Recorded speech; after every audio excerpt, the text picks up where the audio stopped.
Pacboy, sasama daw. Hanggang ngayon wala pa.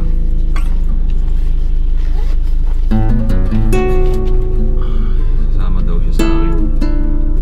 Kamuntin lupa. Hanggang ngayon wala pa. Marami akong inasikaso ngayong araw na to. Kaya on the following days, wala akong mga upload ng videos ng Pets and Animal Market. 5:30, alas 6 na. Alis na tayo. Mukhang hindi sasama si Pacboy. Good morning mga kadengalista. Kamusta? Saan ang ruta mo ngayon? For today's video, papunta ako ng South. Tinanghali na tayo dahil kakaantay kay Pacboy. Usapan namin 5:30, 5 AM nasa labas na ako. Umalis ako dun sa amin 6 AM na. Kaya ito 6, mag-alas 7 na, 6:44 na, nasa ano pa lang ako. Papasok pa lang ako ng Commonwealth Circle. Napaka-traffic, grabe oh. Sobrang traffic mga kadengalista, umagang umaga. Ayan, papunta ako ng South Luzon Expressway or SLEX dahil meron tayong business na pupuntahan, and after nun baka pupunta ako ng tingin tayo kung saan tayo pwede pumunta.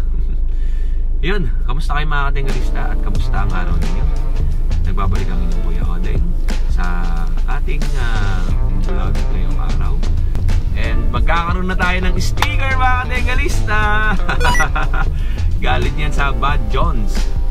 Yan o, magkakaroon na tayo ng sticker at may nag-sponsor kay Kuya Odeng ng sticker.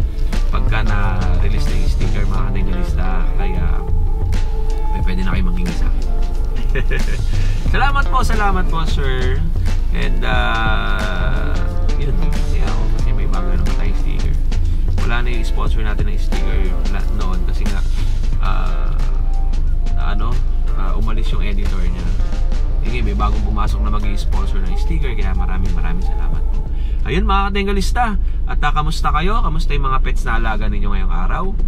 At ito, sino ba yung may mga alagang Shih Tzu dyan? Shih Tzu, guard dog, yan. And shoutout pala sa mga OFWs natin na lagi nakatutok kay Kuya Odeng. Maraming salamat po. And of course, maraming salamat din dun sa mga laging nakasubaybay at nakatutok palagi sa YouTube channel ni Kuya Odeng. Yan, may nag-comment sa akin dyan, mahirap ba mag-vlog? Paano ba mag-vlog? Yan. Sa vlogging naman po is kung ano yung nasa puso mo, yun yung gagawin mong vlog. At hindi porket malaki yung views ng ganitong content ay yun din yung content mo at malaki din ang views. Hindi po ganoon yun. Sa pagbablog kasi is kailangan nandyan yung oras mo, nandyan yung pasyensya mo, at kailangan meron ka ring budget. Sa mga nagtatanong naman sa akin ano yung gamit kong camera, meron akong GoPro Hero 10 at saka meron akong Oppo Reno 7 Pro, and meron akong Canon G7X Mark II. Yun yung ginagamit ko pang details at saka pang emotional shots, pang zoom shots. Yun po yung ginagamit ko. And yun lang po. Tapos meron akong mini condenser mic. Tapos meron akong wireless mic. Meron din akong tripod. Meron akong monopod. Yun po yung mga kailangan sa vlogging. Pero kung bago pa lang kayo sa pagbablog at nagsisimula pa lang, kung ano yung meron kayo, kung cellphone lang, dun lang muna kayo mag-start. Tapos pagka talagang decided na kayo na makapag-vlog at maganda na yung content ninyo, may mga viewers na, tsaka po kayo mag-upgrade ng camera. And sa camera kasi, for example, beginners ka pa lang sa pagbablog, tapos gusto mo na kagad na magandang camera, bumili ka ng magandang camera, bumili ka ng gamit, bumili ka ng drone. Ay, may drone din para si Kuya Odeng. And nagsawa ka kagad, sayang naman yung binili mo gamit pang vlogging. Ganda ng driver ng Jet 2.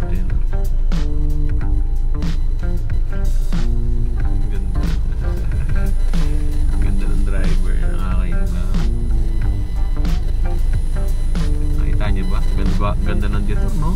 X70. Ganda pa ng driver. Jetour.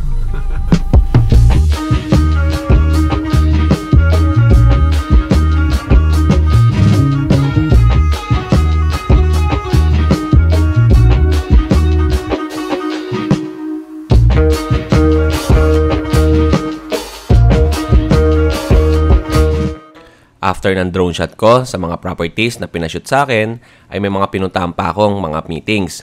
At after ng meetings, ay nagtungo na ako sa Quiapo para bumili ng vending machine, ng piso wifi para doon sa aming lugar. Dito ako nagpunta sa P. Gomez Commercial Center sa Quiapo, Manila. At nakilala ko nga dito si Kuya Art. Isa siya sa mga kilalang gumagawa ng mga piso wifi vending machine. At habang inaantay ko nga si Kuya Art, ay merong subscribers na nag-approach sa atin.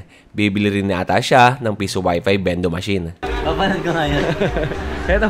Pupunta ka doon sa Bukawi, di ba? Bukawi. O, ito. Eto. Eto, nanonood pa sabi si tropa. Shout out, Pag-Dipes family. Yan, o. Eto, Las Marinas. Pagka ano? Las Marinas, bibili ka rin ng wifi. Sabay pa tayo, ah. Actually, yan eh. Yung piso wifi doon eh. Naka-order si Papa. Eto kasi, si Kuya, lagi ko napapanood to. Kaya dito na ako nagpunta. Ano papanood nila? Oo. Ayun, o. Eto, may kasama tayo. Viewers din natin to sa Pets and Animals. Bali, nagpunta ako dito sa Quiapo kasi nga maglatayo tayo ng piso wifi dun sa lugar natin dahil wala kang piso wifi doon. At ang maganda kasi is malakas yung ating internet provider doon sa ating lugar. Halos lahat ng kapitbahay ko walang internet ngayong araw. At kaya pumunta ako dito para magtayo ng piso wifi. Eto. Eto. So, ang pina-assemble ko ay pero ang price niya na binigay sa akin is 15,000. And naka-dual band na yun. Kung hindi naman dual band ang kukunin nyo at Orange Pi ay nasa 7,500 something, mga ganon. Pero kung Raspberry naman naka-dual band ay aabutin ng 15,000. Ito. Dito to, sa P. Gomez. Papasok kayo dito sa P. Gomez Center. Tapos maraming bilihan dito. May piso wifi, may mga vending machine. At napakadami pa. Doon pa yan sa looban, napakadami. Ito, meron din tayong Eye Care Optimal Shop. Ay, ayan, katabi. Magkatabi lang to. 106, tsaka ano yun?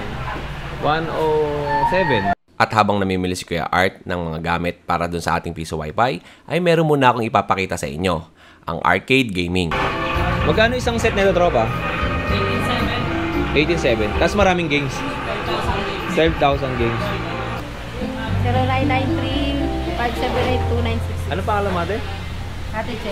Kay Ate Che, kung gusto nyo umorder ng mga ganitong klase na gaming para dun sa mga gusto magtayo ng yung iba computer shop, ito ng mga gaming shop, kontakin nyo lang si Ate dito.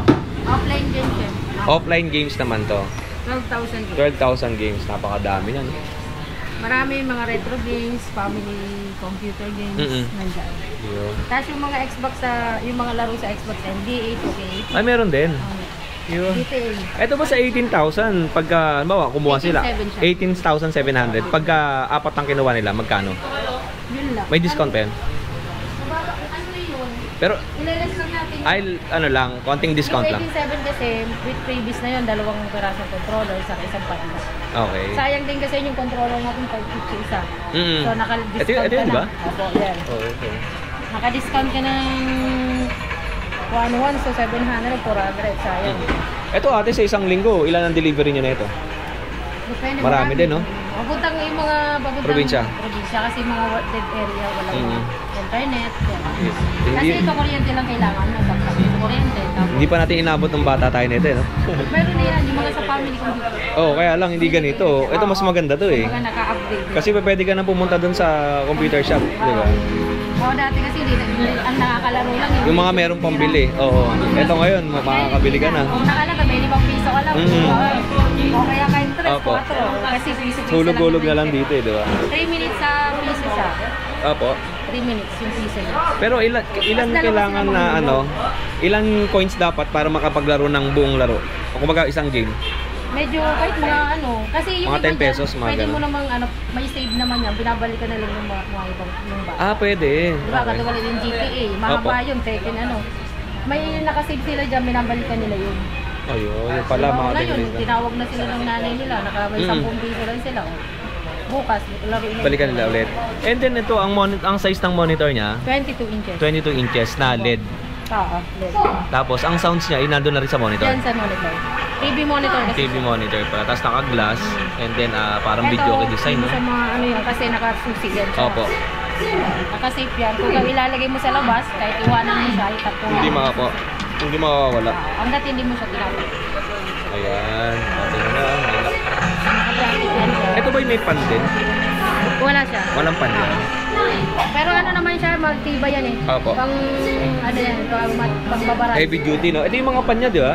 Yan. Yan para yun sa unit. Oo. Para yung unit niya hindi siya mag... Opo, sa loob. May ano ba? Wala pang laman yan sa reto. Ito pakita sa atin na ate. Ito, kompleto to. Yan. Ito pala yan. Parang Xbox, no? Xbox talaga yun Xbox siya. ba talaga yan? Xbox, wala laman na ito. Xbox yan, kung baka nila, dinagdagan lang ng mga games, yung Opo. mga retro games. Pero ang games talaga niya ng mga bago, yung mga pang Xbox. Opo. Kaya siya may NBA. Kaya pala, GTA. nagtaka ako may GTA eh. Kasi ang laro nakita ko 1942, tapos may GTA. Naka-ano kasi yung naka-demo lang siya ng ano. Opo. Yun yung naka-ano yata yung Capcom versus ano. Ganda rin ang mga games ito. Pwede din, no? Marami sila nilalaro dyan, yung Left 4 Dead. 2-player kasi yun. Tapos yung GTA naman, yung kabuuan nun, diba, nilalaro nila yun sa, ano, sa online. Opo. Sa mga computer shop. Yung pwede mo siya laruin dito kung buo na yung GTA 5. Ito ba ate, for example, ang gusto lang bilhin ng customer mo is yung monitor lang, tsaka yung keyboard, tsaka yung ano, tsaka yun, hindi kasama yung buo. Halimbawa, Pwede yun. unit lang, pwede na pambahay lang. Kung mayroon yung pambahay niya lang. Opo. Pwede naman 10,500. 10,000. Set na yung malalaro mo. Okay, yun o. Kung gusto nyo ito lang, tsaka yung unit, hindi nakasama to, ay 10,500. Apo. Wala siyang box. Walang box. Pambahay mo lang. Pwede yun. O kaya kung gusto nyo walang TV, yung Pwede unit naman. lang, pwede rin. Ilalas lang natin sa TV, 2,000. Opo. Message nyo lang si ate. Ano Facebook account mo ate or may Facebook page ka ba? Sa Facebook. Ito ba yung... Ito, ayan ha.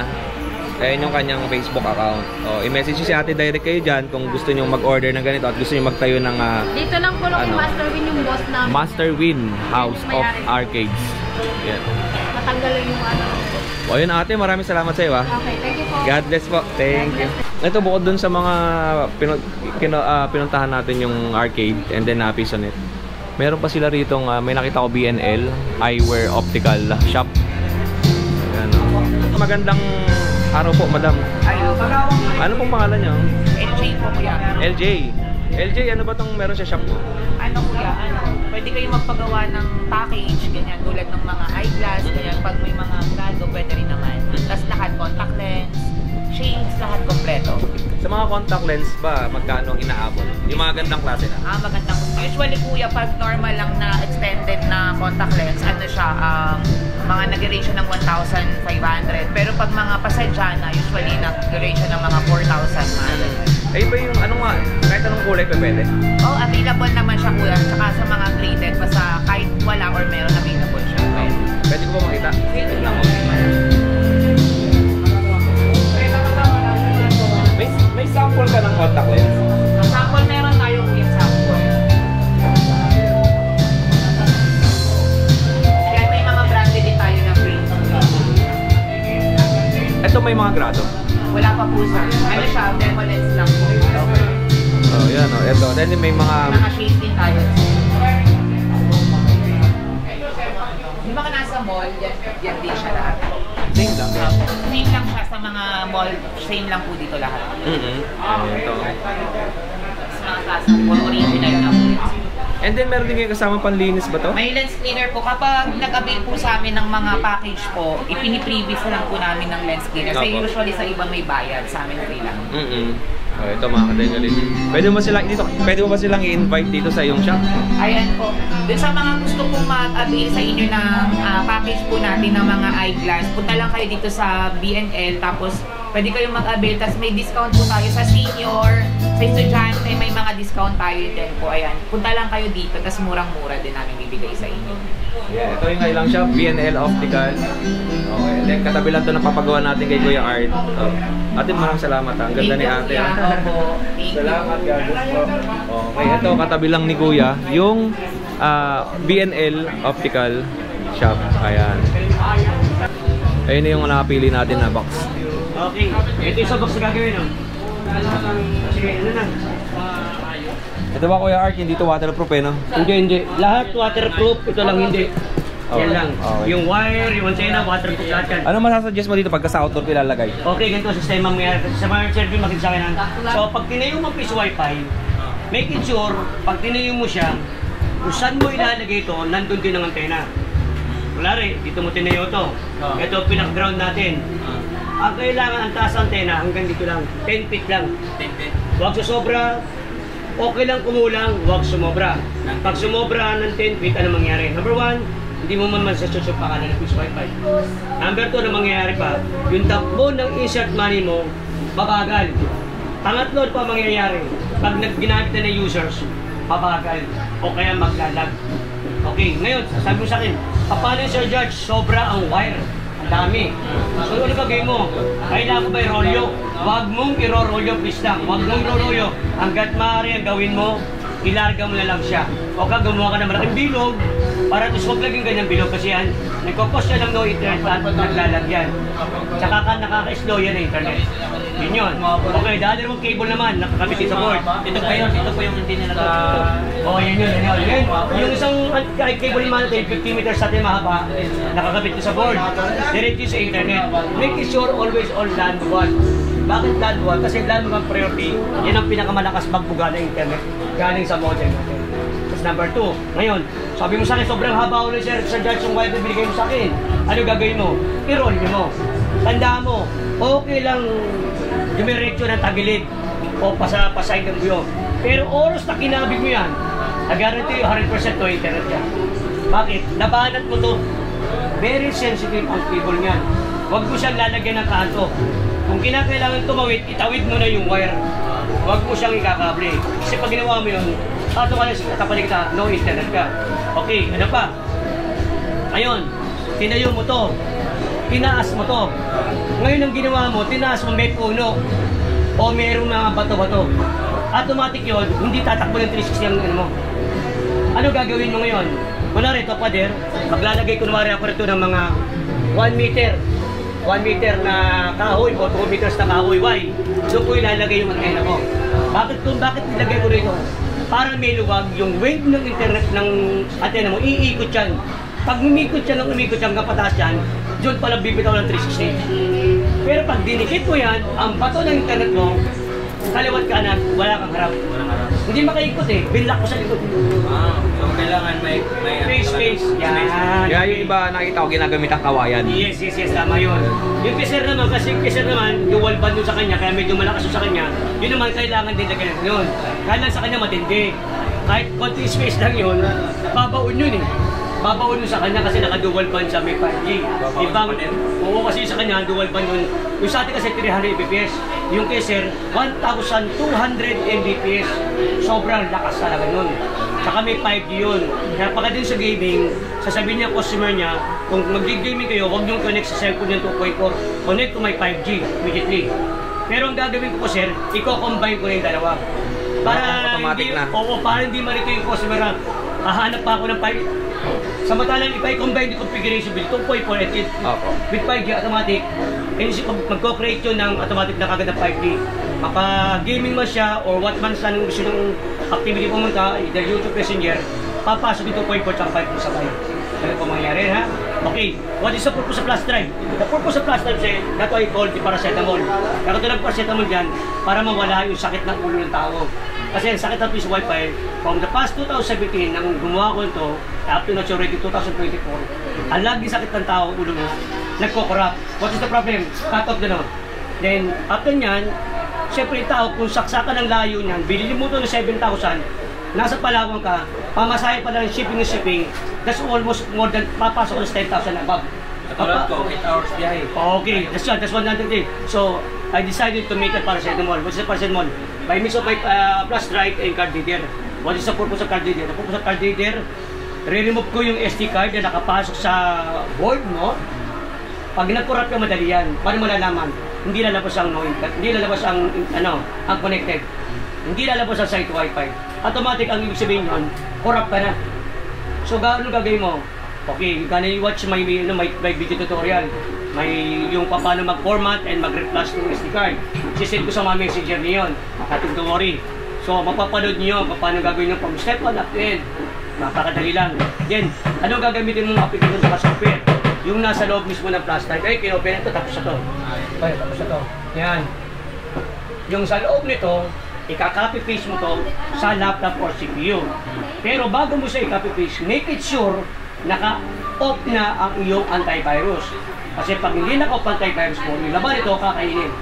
Ulitin ko sir ha, bago i-copy paste sa flash drive, make it sure that the CPU or laptop, antivirus niya naka-disable or naka-off. Pag hindi mo ginawa yun, babalik ka rito kasi wala nang laman to. Bakit? Kinain na yung antivirus mo. So pag na-copy paste na to, tago mo na to, alisin mo na to. Then watch my video, nandun na sa loob yung aking application and software, magagawa mo na. Kahit ilang beses magkurap yan, kahit 20 beses magkurap yan, mababalik mo doon. Why? Kasi meron ka ng copy ang application sa software. At same time, nandun yung aking video tutorial. You can watch through my messenger. Ha? Una po yun. Tapos na po tayo. Okay, shoutout sa'yo. Oh, shout out kay May Pacardo. Taga, Quezon pa? San Andres. San Andres, Quezon. Lalayo pa ni Kuya. Ingat ka Kuya, nakadalawa siya. Sir, panoorin ko yung vlog mo para yun nandun yung This week ko i-upload. Basta may nakita akong piso wifi doon sa channel. Yun din. Sold na. Dalawa. Ingat po. Salamat. Ngayon nandito ako sa loob ng shop ni Kuya Art. Antayin natin at saka panonorin natin kung paano niya ginagawa or ina-assemble yung piso wifi na ipapakabit natin. At yung piso wifi na pina-assemble ko nga ay para doon sa mga kapitbahay ko na laging nawawalan ng internet. Pwede na kayong kumonek sa Kuya Odeng piso wifi. O kaya piso wifi ni Kuya Odeng. Ito. Pangalan mo Kuya? Leo. Kuya Leo, si Tropa. Happy birthday ha. Jerwin. Jerwin. Eh si ate, yung merong... Ano pangalan niya ate? Ate Che. Che, si ate Che. Sa kanya naman yung mga gaming na arcade naman sa kanya. Ito. Naka-radius pala siya oh. Red fiber. Oh, wait. Ito yung lugar nila. Ito, ano tawag yan? Back converter. Ito yung nagko-convert sa 5 volts ba yun? Charger yan. Charger pwede. Pwede pwedeng charger din.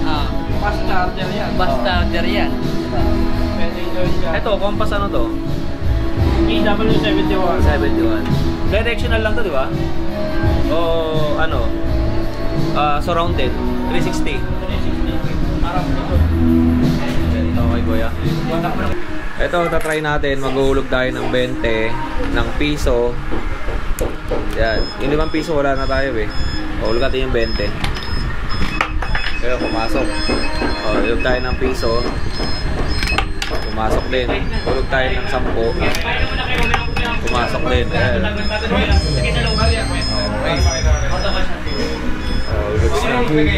Nakabili na ako ng bendo machine para doon sa ating piso wifi na ikakabit doon sa ating lugar.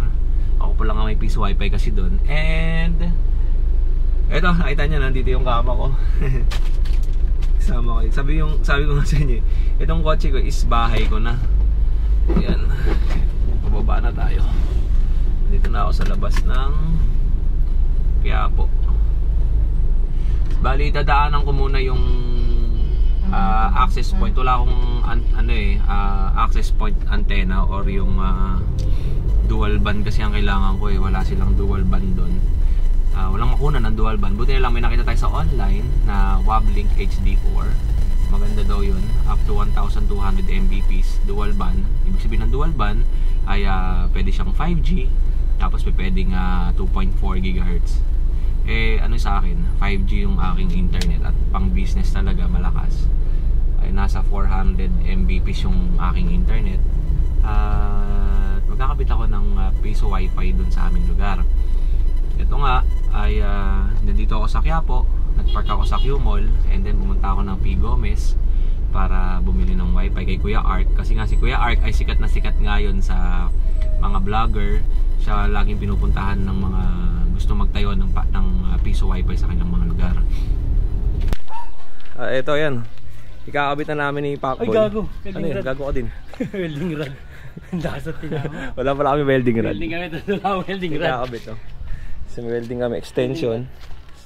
Ayan yung antena natin. Tapos dun pinalakad dyan sa baba. Sa dulo. Dun yung sa akin sa dulo. Yan. Papunta rito. Yan si Jason nagwe-welding-weldingan. No?